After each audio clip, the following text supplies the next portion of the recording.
जी अस्सलाम वालेकुम दोस्तों, कैसे हो? उम्मीद करदा कि तुसीं सब ठीक ठाक हो गए। ਜਿਹੜੇ ਸਾਡੇ ਭਾਈ ਦੇਸ਼ੋ ਪ੍ਰਦੇਸ਼ ਦੇ ਵਿੱਚ ਕੰਮ ਕਰ ਰਹੇ ਨੇ ਉਹਨਾਂ ਨੂੰ ਵੀ ਸਾਡਾ ਸਲਾਮ ਹੈ ਜਨਾਬ। ਮੇਰੀ ਆਪਣੀ ਮਿਹਨਤ ਕਿਹੜੀ ਨਾ ਤੁਨ ਕੇ ਕਰੋ, ਮਿਹਨਤ ਕਰੋ, ਪਾਕਿਸਤਾਨ ਪੈਸਾ ਭੇਜੋ, ਪੈਸਾ ਤੇ ਇੱਜ਼ਤ ਤੇ ਸਭ ਕੁਝ ਹੈ। ਤੇ ਅਸੀਂ ਜਨਾਬ ਤੁਹਾਨੂੰ ਦੱਸਦੇ ਹਾਂ ਕਿ ਅਸੀਂ ਟਾਇਲ ਦਾ ਪਲਸਤਰ ਕਿਸ ਤਰ੍ਹਾਂ ਕਰਦੇ ਹਾਂ। ਇਹ ਦੇਖੋ ਜਨਾਬ, ਮੇਰੀ ਕਿਹੜਾ ਨਾ ਇਹ ਪਲਸਤਰ ਹੋਇਆ ਪਿਆ, ਇਹ ਸਾਡੇ ਵੱਲੋਂ ਜਨਾਬ ਮੇਰੀ ਤਿਆਰ ਹੈ। और इत्थे कोई 4 बोरियां सीमेंट मसाला बन गया, तैयार हो गया है। इहदे विच हुण पानी पवेगा। तो जनाब अज माशाल्लाह साडे कारीगर ने जी एक कमरा उधर किया पलस्तर और एक यह किया है। और अज इन्हें शाम तक किहड़ा ना यह सारा किहड़ा ना टीवी लोन इनू उन्हें ख़त्म कर देना अलहमदुलिल्लाह। और इस तरह ही साडे कोल ना ये सारा फ्लोर अगे विजिट मैं तुहानूं करांदा। इत्थों साडा पहला स्टार्ट सी। यह उपर वाले फ्लोर दियां सीढ़ियां उपर जा रही ने। तो यह जनाब तुसीं किहड़ा ना सारी गली देख सकते जे, अलग अलग इहदे विच सारे अपार्टमेंट ने। कोई 1 बैड है, कोई 2 बैड है और जिस तरह के कोई स्टूडियो अपार्टमेंट है। हुण मैं तुहानूं किहड़ा ना ये विजिट कराना सारी।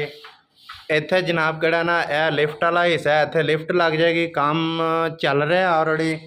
इस तरह के मैं इधरों किहड़ा ना यह सीढ़ियाँ नीचे जा रही ने। और इस तरह ही किहड़ा ना एक साइड ते इधर 1 बैड है और इस साइड ते स्टूडियो अपार्टमेंट है। स्टूडियो अपार्टमेंट दे विच की है कि एक कमरा है। इस तरह जनाब मेरी इस तरह बाहर का व्यू, इत्थे अलमोनीयम लग जाएगा, अलमोनीयम की खिड़की लग जाएगी। माशाल्लाह तुसीं देखो ज़रा बाहर दियां रौनकां शौनकां देखो कैसियां ने, फस्ट क्लास है। तो पसंद तुहानूं ज़रूर आएगा यार अपार्टमेंट ना। और नाल ही वाशरूम है, वाशरूम का तुहानूं विजिट करांदे अलहमदुलिल्लाह। इहदा भी असीं किहड़ा ना काम शाम करना है। यह सारा वाशरूम है, इहदे टाइल लगेगी। टाइल तो बाद जनाब इत्थे किचन है, किचन तैयार हो जाएगा। इत्थे मीडिया वाल बन जाएगी और इत्थे साइड ते बैड लग जाएगा, इत्थे AC लग जाएगा जी। और ये सहूलतां सारियां दित्तियां ने। 1 बैड है लेकिन सहूलतां सारियां दित्तियां ने। इस तरह ही फ्रंट साइड ते है और दूसरी साइड ते असीं जांदे आ जनाब। इधर किहड़ा ना इधर भी 1 बैड है, 1 बैड है और इहदे नाल ही इस तरह ही 2 बैड है। और इधर असीं विजिट करांदे आ तुहानूं थोड़ी देर ठहर के। और उस तो बाद जनाब इधर असीं प्लस्तर कर दिता सी। ये साडे कोल ना 2 बैड है, 2 बैड दे नाल प्लस्तर करता है असीं 2 बैड का।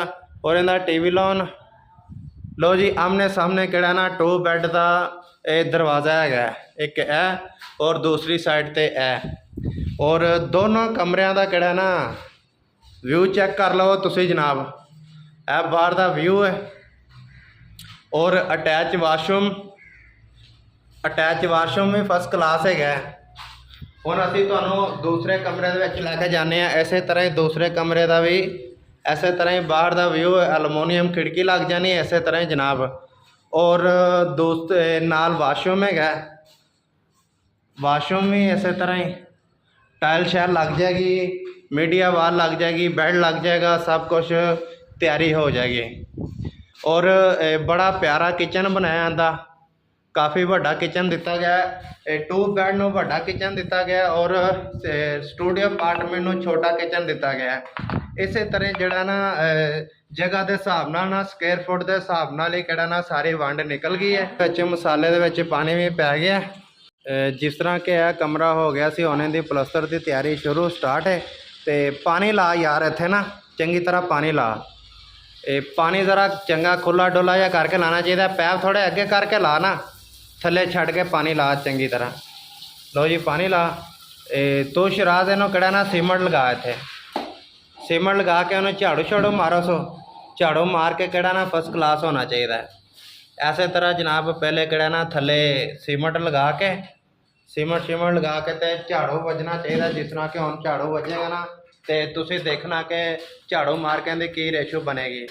सुनैन लिया हाँ झाड़ू फड़ के इहदे विच इहदे मार जरा किहड़ी इहदी ना रेशो सारी इहदी बराबर करिए ताकि इहदी जिहड़ी पाएदारी है ना वो महसूस हो गए। हाँ ठीक है, फस्ट क्लास हो गया। और दोस्तों जिस तरह सीमेंट सुट के ना उनके उत्ते तैयारी करने का यही मकसद है गया कि बेस फस्ट क्लास बन जाती है। और कम का यार असूली तरीकाकार तो यही है। अलहमदुलिल्लाह सानू अच्छी मजदूरी मिलती है, अच्छी मेहनत मिलती है, तो क्यों ना असी किहड़ा ना सारा कहना फस्ट क्लास काम करिए। इन्नी असी कोई 7-8 फुट की फट्टी रखी है अलमोनीयम की, वो वड्डी फट्टी दे नाल असी किहड़ा ना इहदा पलस्तर करते हैं। पानी शानी लिया के पिया यार उस्ताद हरां नूं शराज, हाँ पानी शानी पियो उस्ताद हरे कहंदे ने जी कि बोतल लिया के पिए, तो देखी यार पिछे ना डिग जावे जनाब, हाँ साढ़े पेटे ना लग जाए यार, बहुत ज़्यादा उच्ची हाइट हैगी है। तो देखो तुसी बाहर का व्यू, तो इतने जनाब असी किहड़ा ना काम शम कर रहे हैं।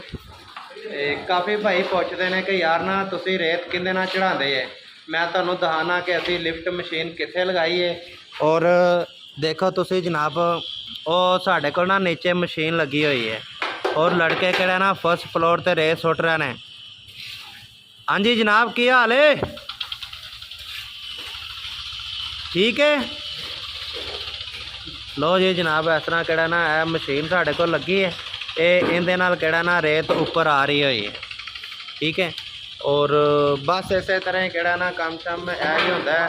इंशाल्लाह जिस तरह के साडा हुण पलस्तर चल रहा है, पलस्तर की सारी तैयारी शैयारी करके तो तुहानूं असीं इहदी सारी टाइल की वंड दसदे हां, किधर गुनिया किवें करना चाहिए, कट पीस किधर देना है, और किचन ते मार्बल किहड़ा लाना है, किचन की टाइल किहड़ी लानी है, और इनकी मेन एंट्रेंस ते दीवार ते किस तरह इनकी लाइनमेंट बनानी है, किस तरह गुनिया कढ़ना है, की होना है, ये इंशाल्लाह तुहाडे नाल किहड़ा असीं ना शेयर करदे